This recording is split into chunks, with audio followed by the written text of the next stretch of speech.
ចាប់ពី iPhone 14 series ឡើងទៅជាពិសេសជាងគេគឺ14 Pro Max គឺ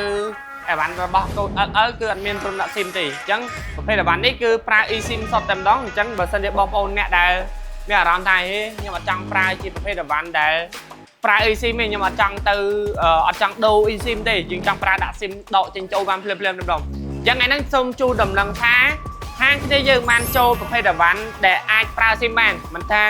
14 Pro Max 15 Pro Max 16 Pro Max ទេអញ្ចឹងបើសិនជាបងប្អូនចង់បានប្រើមិនថាកូដ LL ក៏យើងមានលក់កូដសិត A សិត P ក៏យើងមានលក់ដែរសូមបញ្ជាក់អញ្ចឹងបើសិនជាបងប្អូនចង់បានដាក់ SIM ប្រើមួយក៏បានដាក់ SIM ប្រើពីរក៏បានឬមួយក៏ចង់ប្រើជាប្រភេទ eSIM សូមបញ្ជាក់ណាចាប់ពី14 series ឡើងទៅដូចជា14 Pro Max 14 Plus 15 Plus 15 Pro Max 15 Pro កូដ LL គឺរៀងធូរថ្លៃជាងកូដសិត A ជាងកូដសិត P អញ្ចឹងបើសិនជាត្រូវការមិនថា14 Pro Max 15 Pro Max ឬ16 Pro Max កូដប្រទេសមួយណាសូមបញ្ជាក់នៅ VIP នេះគឺមានធានារយៈពេល1ឆ្នាំហើយនៅសាខាផ្សេងៗដូចនៅ KY Store មានធានារយៈពេល1ខែនៅសាខាផ្សារកាប់តូមានធានារយៈពេល1ខែ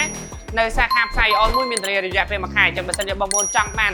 ជំរើសមួយណាក៏យើងមានជូនសម្រាប់អ្នកទាំងអស់គ្នាទេអញ្ចឹងបើសិនជាត្រូវការសេរីផ្សេងៗមិនថាទិញដាច់បង់រំលោះឬមួយក៏អ្នកដែលកំពុងប្រើសេរីទៀតចង់យកមកវាយដូរឡើងសេរីមិនថាដូរយក14សេរី15សេរី16សេរី17សេរី17 Pro Max មានទាំងមកទឹកមានទាំងថ្មីហើយ17 Pro Max ខ្ញុំអាចនិយាយថាហាងគ្នាយើងនេះគឺលក់គ្រប់ប្រទេសជាងគេហើយមានដូចជាកូដ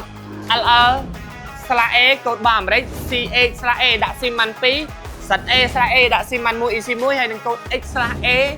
ធានារយៈពេល2ឆ្នាំក៏យើងមានលក់ដែរអញ្ចឹងបើសិនជាត្រូវការសេរីផ្សេងៗខមមិនខាងក្រោមឆាត់ចុះ page ទាំង iPhone ទាំង iPad ទាំង Samsung អញ្ចឹងបើស្រឡាញ់សេរីផ្សេងៗអាចមកតេស្តផ្ទាល់ឬក៏ឆាតចូល page បានអរគុណច្រើនសូមជម្រាបលាបាយបាយ